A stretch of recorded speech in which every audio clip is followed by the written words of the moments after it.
جعل فيه ثلاث خصال. When Allah intends to show goodness to a servant, He puts three qualities in him. There are three traits He places in him. فقها في الدين. فقها في الدين. The first one is comprehension in the religion.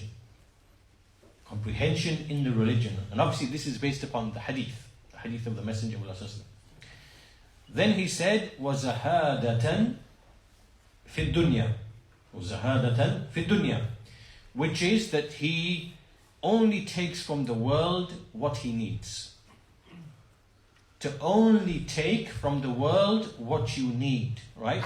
This is the correct meaning of zuhud. Zuhud. Zuhud does not mean to abandon the world, like basically as is claimed by some of the people who are people of tasawwuf and people like that you just totally abandon the world, you have nothing to do with it, you abandon everything. No. Zuhud in its proper meaning is that you take from the world that which is sufficient for you.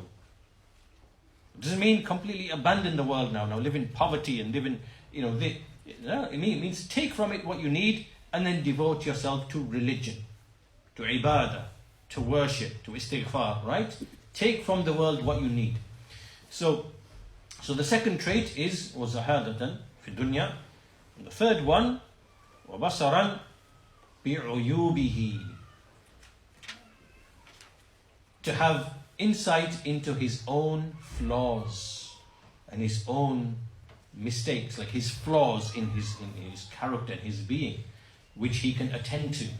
Right? So if you have these three traits or these three qualities, this is a sign that Allah is intending goodness for you. Right? You have comprehension in the religion. You only take from the world what you need from it.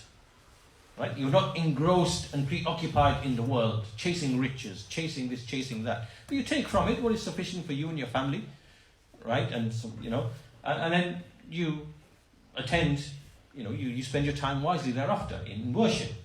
And thirdly, having knowledge of your own flaws and mistakes. So this is similar, to the hadith of Muawiyah from one of the, Imams of the Salaf, Muhammad bin Ka'ab al-Qurazi rahimahullah ta'ala. And in general, we can just finish by making 6 or 7 points about the hadith in general, including the second half of the hadith. So the first point, obviously, that we've already discussed from Shaykh Ubaid is that this hadith contains the excellence of fiqh in the religion, the virtue and the excellence of fiqh, the fadl, the excellence of comprehension in religion. It is clearly a sign that Allah intends goodness to you, and it's the purpose for which we have been created. Right? وَمَا خَلَقْتُ الْجِنَّ وَالْإِنسَ إِلَّا لِيَعْبُدُونَ. I did not create jinn and men except that they may worship me. And we've also been commanded with ibadah. يَا أَيُّهَا النَّاسُ اُعْبُدُوا رَبَّكُمْ. O mankind, worship your Lord. This cannot be achieved. We cannot actualize this, nor can we follow the commands and keep from the prohibitions, except with fiqh in the religion, right? So this includes obviously the affairs that were mentioned by Shaykh Ubaid, the 3 abwab: belief, worship and dealings. Belief, worship and dealings, that comprises all of the religion. Second point is the foundation of this fiqh, as we've already seen, is tawheed. It has to be based upon tawheed. It has to emanate upon tawheed. If you do not build your religion upon sound creed and sound knowledge, this will also affect the other areas, whether you like it or not. Right? At some point in the future, it will affect the other areas. And just to give you more of an extreme example, this is like an extreme example. There were some people who claimed that the meaning of La ilaha illallah means that there is no existence except that of Allah, which means nothing exists except Allah Himself, right? So there is no creator and there is no created. There is only Allah. Allah is everything. And the only thing which exists is Allah. Right, so this is now is a heretical creed. It is disbelief. Right, but there are people who actually believe this is the meaning of the kalima la ilaha illallah. Now upon this, if we can't tell the difference between the creator and the created, and everything in, everything that exists is basically Allah, then how do we distinguish between what is tayyib and khabith, like pure and wholesome? And like, how do we distinguish? And where does the notion of the halal and the haram come from? And so when you worship, who are you worshipping? Like, who is the worshipper and who is the worshipped? All of these disappear. All of these go.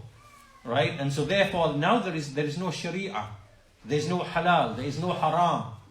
Right? You can therefore marry someone who is a mahram. And so everything basically goes and disappears. There's no worship, there's no ibadah, there's no mu'amalat, there's no fiqh of the ahkam, it's all gone. So this is obviously, I'm giving like a very extreme example of how a mistake in belief, in this case a very extreme mistake, can lead to the abolition of religion. But it can also apply in other ways as well.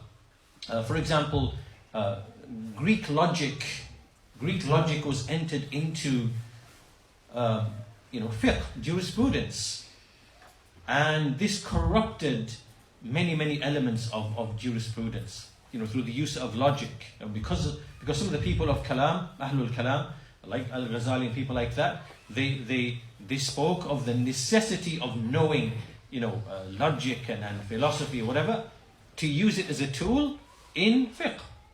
And they made mistakes in this, and it led to mistake. So the point being that Tawheed as the foundation, the sound creed, the sound belief is very, very important because it affects everything else. And that's the foundation of fiqh in the religion. Also, a person must obviously be free of shirk, because shirk is something that nullifies the deeds, as the Messenger of Allah, as Allah Azza wa Jal mentioned in the Quran, addressing the Messenger himself, وَلَقَدْ أُوحِيَ إِلَيْكَ وَإِلَى الَّذِينَ مِنْ قَبْلِكَ لَإِنْ أَشْرَكْتَ لَيَحْبَطَنَّ عَمَلُكَ وَلَتَكُونَنَّ مِنَ الْخَاسِرِينَ. That we have, it has been inspired to you and to those who came before you, that if you commit shirk, then your deeds will be vain and you will be from the losers. Right? So obviously this is very, very important, that Tawheed must be the foundation. Other issues like fiqh, of the ahkam and the ibadat, the mu'amalat, they can also be affected if the underlying belief is not sound. The third thing that this hadith contains, obviously this hadith is an encouragement, it is targheeb, it is enticement and encouragement for us to strive and make efforts in acquiring knowledge of the sharia, knowledge of the religion, and this is something that you are not born with knowledge. You don't come out of your mother's womb as a scholar. Nobody does. And for that reason, knowledge is acquired by, as the Messenger said, إِنَّمَا الْعِلْمُ بِالتَّعَلُّمِ إِنَّمَا الْعِلْمُ بِالتَّعَلُّمِ. And he also said, إِنَّمَا الْحِلْمُ بِالتَّحَلُّمِ, which means through actual practice, through actual exertion, right? So for example, if you are not someone who is patient and forbearing, how do you acquire it? إِنَّمَا الْحِلْمُ بِالتَّحَلُّمِ. Right? You become gentle and forbearing and patient. How? By exercising it, by implementing it. Right? By adopting and manifesting this quality, and over time it then becomes part and parcel of you. So in the same way, إِنَّمَا الْعِلْمُ بِالتَّعَلُّمِ. Verily knowledge is by learning, right? By spending time, by dedication, by taking all the routes and means. It doesn't just come to you, like what is claimed by some of the people that there's gush, sudden enlightenment. You sat there and then maybe sat in a dark room or something, and you're doing dhikr thousands of times, and all of a sudden like a lightning strike, the sudden illumination, kashf. There's no such thing in Islam. This is from the innovation and misguidance of the people of misguidance, right? إِنَّمَا الْعِلْمُ بِالتَّعَلُّمِ. Knowledge is by learning and by dedication and taking it from its roots. It comes with striving, with effort, like with memorization and fiqh, right? Memorization and fiqh. And this is how it is. So basically it means that this hadith is an encouragement for us to expend the effort. And from the effort is traveling, traveling for the sake of knowledge, as the great scholars used to do in the early times of Islam, riding on the donkeys, walking on the feet, traveling thousands of miles, all across the Muslim world just to acquire one hadith, or to sit with one scholar to make a verification. This is how they used to do. For us, it's very, very easy. We have the internet, we have phones. How can you be excused for being ignorant in the 20th and 21st century? You can't. You can't be excused for being ignorant, because knowledge is literally in your palm, so to speak, right? So that means that Allah has made it easy for us. It's a mercy from Allah. We don't have to travel, with on bare feet, or with sandals with the straps broken, on scorching hot rocks, with maybe just some water, and that's it. We don't have to. Allah has given us tremendous blessings. So really, a person cannot really be excused for being ignorant of his religion. The fourth thing that we take from this is this knowledge and this fiqh is not really of benefit to you unless it's acted upon. So really the meaning of the hadith isn't to whomsoever Allah intends goodness, He allows him to memorize the Quran or Bukhari or Muslim and know all the masail, and it's not about knowledge, it's about action, right? Comprehension, when you comprehend, action is part and parcel of that. That's to whom Allah intends to show goodness. Goodness is in the amal, not the ilm. And so unless obviously you act upon that, if you belittle the affairs and you enter into unlawful things, and then in this case the fiqh that you've gained really is a proof against you. It's not good for you, it's actually evil upon you, right? And so as the Prophet said, he said, وَالْقُرْآنُ حُجَّةٌ لَكَ أَوْ عَلَيْكَ. The Quran is either a proof in your favor or it is against you, as is related by Imam Muslim. The point number 5 is that this hadith mentions that the Messenger of Allah is the distributor and Allah is the giver. This establishes the true relationship of the messengers. The messengers are conveyors. They are intermediaries, but they are intermediaries of conveyance of revelation. They convey revelation, right? They are not intermediaries whom we worship Allah through. No. This is like the way of the Christians and other nations, right? And likewise the misguided Sufis who believe that the saints and the messengers, we have to be subservient to them and ask from them and give them devotion, and through them our needs are then raised to Allah. This type of intermediation, right? All of this is false. This is not from the religion of Islam, right? It clashes with Tawheed.